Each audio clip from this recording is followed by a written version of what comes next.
Bismillahirrahmanirrahim. Assalamualaikum warahmatullahi wabarakatuh. Selamat pagi adik-adik. Nah, alhamdulillah ya kita kedatangan lagi pemateri ini. Namanya Kak Rere nih. Kakak manggilnya Kak Rere, tapi biarlah nanti kakak ini memperkenalkan namanya sendiri gitu ya. Jadi kakak mengenal Kak Rere ini dulu waktu dia masih zaman SMP, waktu masih segini. Jadi dulu waktu kita enggak sih, kakak udah lulus SMP, Kak Rere baru masuk gitu ya. Beda berapa generasi kita ya? Cuma kakak kelas 1 ya? 1 SMA, kamu kelas 1 SMP ya? Ya kan, beda 4 tahunan gitu ya. Itu gitu adik-adik. Jadi kakak mengenal Kak Rere itu waktu dia masih SMP. Dan dulu waktu dia SMA, kakak juga pernah mengisi kelas di kelasnya Kak Rere gitu ya. Oke Kak Rere, silahkan perkenalkan dulu adik-adik. Halo adik-adik semua, perkenalkan nama saya Resti Wahyuni, sebenarnya cuman biasa disapa Rere. Sekarang saya kuliah di Universitas Nusa Putra, jurusan Desain Komunikasi Visual semester 7. Oke, makasih ya Kak Rere udah gabung di kelas online kita.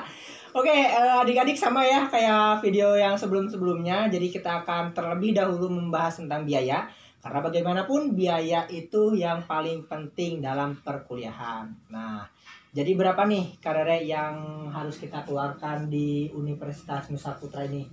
Pas waktu awal masuk, yang saya ketahui itu sekitar 2,5 juta. Nah, kalau misalkan sekarang kurang tahu ya, soalnya saya emang dari jalur beasiswa bukan mandiri. Oh. Jadi kurang tahu mengenai biaya lebih lanjutnya. Oh, berarti dulu waktu Kak Rere itu 2,5 juta. Nah, kalau sekarang mah karena belum lagi update nih biaya terbarunya, ya kalian bisa mengira-ngira lah 3 tahun yang lalu sama yang sekarang gitu ya. Kayak gitu. Nah, jadi Kak Rere itu tadi bilangnya karena dapat lewat jalur beasiswa. Gimana tuh Kak jalur beasiswanya? Kebetulan kan kalau pas waktu saya awal masuk itu ada 2 jalur beasiswa, beasiswa bidik misi sama beasiswa Nusa Putra Peduli. Nah, saya itu ikut dengan beasiswa Nusa Putra Peduli. Itu caranya hampir sama sih, cuman lebih ke tes dan juga ada tes kesehatan. Kurang tahu lah ya gunanya tes kesehatan itu seperti apa, cuman ada tes kesehatan dan yang Nusa Putra Peduli itu ataupun Nusa Putra ataupun bidik misi, sebenarnya mereka tuh yang beasiswa masuk ke asrama. Jadi kita difasilitasi asrama. Asramanya itu per bulan kita bayar makan sejumlah 350.000. Itu kalau misalnya untuk yang beasiswa. Dan juga kita memang beasiswa, cuman untuk biaya seperti praktek dan juga yang lainnya kita biaya sendiri. Jadi hanya beasiswa UKT-nya aja. Kalau misalkan yang bidik misi kan itu dapat uang dari pemerintah. Oh, oke. Jadi beasiswa yang Nusa Putra Peduli itu beasiswa yang biaya ke kampusnya aja yang digratisin. Jadi untuk beasiswa asrama asrama sama apa lagi? Kalau asrama itu sama, yang bidik misi juga Nusa Putra Peduli sebenarnya dua-duanya juga kita bisa tinggal di sana. Gratis juga. Cuman kita bayar makan aja sejumlah 350.000 per bulan. Per bulan. Murah juga ya. Oke. 350.000 bisa per bulan loh itu ya. Oke. Jadi itu tinggal di asramanya selama berapa tahun? Itu selama 2 tahun. Nah, bedanya kan yang Nusa Putra bidik misi itu dapat uang, kalau misalkan yang peduli kita nggak dapat uang. Itu aja sih. Oke. Oh, selama 2 tahun, berarti setelah 2 tahun mah kita dirumahkan. Mau ngekos, mau ngontrak gitu ya? Terserah gitu. Terserah bebas. Oh, oke. Nah, berarti Kak Rere itu sekarang kondisinya ngontrak, ngekos atau berapa? Gimana? Ngekos. Berapa tuh? Kisaran kalau di daerah Sukabumi itu dari 400 sampai 600 lah gitu. Itu udah dapat kamar mandi di dalam sebenarnya. Ada yang lebih bagus lagi. Cuman kalau misalkan rata-ratanya yang mereka mahasiswa sekitaran Nusa Putra itu gunain yang harga segitu. Oh, oke. Jadi itu ya, adik-adik untuk masalah pembiayaan. Selain pembiayaan itu ada pembiayaan apa lagi Kak Rere? Biasanya kan seperti bimbingan, wisuda lah yang gitu-gitu sebenarnya. Kalau misalnya untuk tugas karena emang itu kewajiban kali ya, tidak termasuk ke dalam yang keluarga. Oh, oke. Jadi Kak Rere nih ya kan pasti kan perlu jajan-jajan lah gitu kan. Selain makan yang tadi karena memang 350.000 itu, Kak Rere punya budget per bulannya gitu berapa? Ada? Dari orang tua? Bisa dibilang juga gitu. Kalau dari orang tua sekitar di angka 1. Kalau dari orang tua ya paling itu aja pendapatannya sama uang makan ke asrama kan beda lagi. Oh. Sebenarnya untuk di daerah Sukabumi, Ya. untuk kayak kita biaya nggak terlalu keluarin banyak sebenarnya untuk makan aja. Cuman kan lebih ke gaya ya biasanya. Kalau gaya itu beda lagi. Oke. Jadi gitu ya adik-adik. Sebenarnya memang benar tadi kata Kak Rere, untuk masalah pembiayaan tuh memang tergantung kitanya ya. Kalau misalnya kita mau yang head on ya bisa lebih dari itu. Kalau misalnya kita mau yang rata-rata atau bahkan yang mepet-mepet banget gitu ya, itu bisa aja. Jadi gimana kalian? Cuma berarti kita bisa simpulkan untuk Kak Rere sendiri, Kak Rere membajetkan per bulannya itu 1 jutaan. 1 jutaan itu ya adik-adik pokoknya. Jadi 1 juta itu udah termasuk biaya kos belum Kak Rere? Kalau sekarang itu di luar. Di luar? Iya. Oh, oke. Jadi 1 juta buat kehidupan sehari-hari aja ya? Sehari-hari dan kebutuhan tugas. Kebutuhan tugas. Oh, benar. Oke. Gitu ya adik-adik. Ada tambahan lagi Kak Rere tentang biaya?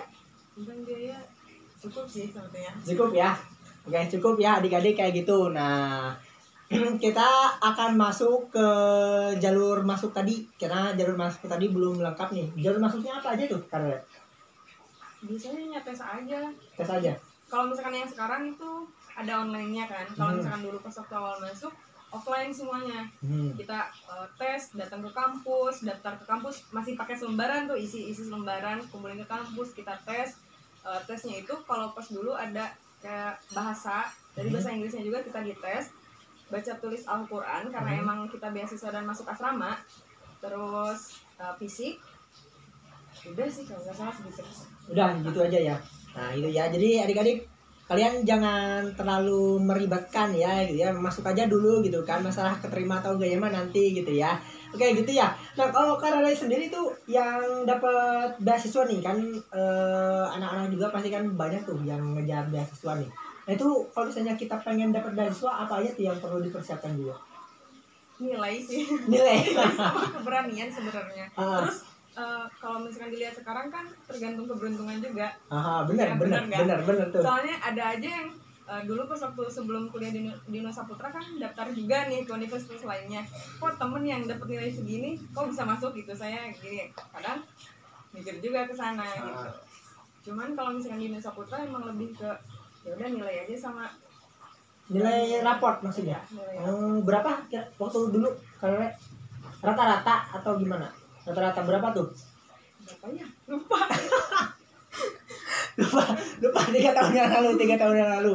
Oke, jadi nantilah kalau misalnya kalian pengen ngobrol-ngobrol sama Kak Rere lagi, nanti kalian bisa aja tuh ya, kalian komennya kalau misalnya ini kurang begitu jelas kalian komentar aja. Nanti kakak akan jawab dengan menanyakan dulu ke Kak Rere kayak gitu. Oke. Gitu ya adik-adik tentang jalur masuknya. Nah, beasiswa tadi udah dibahas, kita membahas tentang belajarnya. Nah, belajarnya apa aja sih Kak Rere di jurusan Kak Rere itu? Kalau misalkan di DKV itu lebih ke gambar DKV, manual ya. Di semester 1 sama 2 itu lebih ke gambar manual dan juga lebih ke manual, warna gitu. Kita mengenal warna, gambar manual dan lain halnya. Kita masuk ke semester 3 sama 4, kita lebih ke praktek lewat komputer gitu kan. Kita pakai aplikasi Corel Draw dan yang lainnya gitu. Terus masuk ke semester 5 dan juga 6. Semester 5 itu udah ke metodologi penelitian. Semester 6 kita udah KKN PKL dan juga sekarang semester 7-8 kita riset. Nah, di Nusa Putra itu ada 3 pilihan, ada riset, ada double degree, dan juga apa tuh?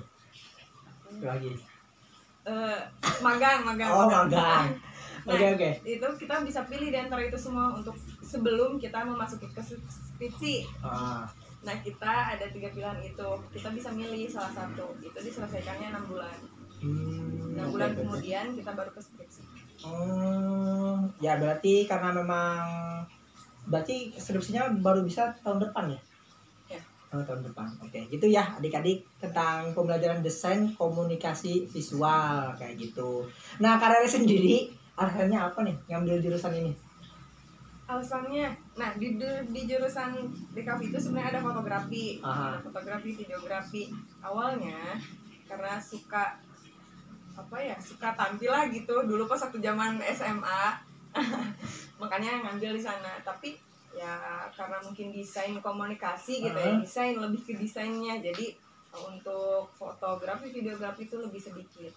Oh, kalau lebih fokus ke desainnya ya? Ya, ternyata gitu. Ternyata, oh, jadi awalnya Bang mengira itu yang main foto-fotoan, video-videoan gitu. Ternyata bukan ya, ternyata lebih ke desainnya ya. Kayak gitu ya adik-adik. Adik-adik yang pengen fotografi, videografi, jangan ngambil ini ya. Nah, karena memang ini fokusnya di sana, tapi nggak apa-apa. Karena tetap aja kepake walaupun nggak mendalam ya kepakainya kayak gitu. Oke, berarti bisa dibilang Kak Rere kecemplung dong ya di jurusan ini.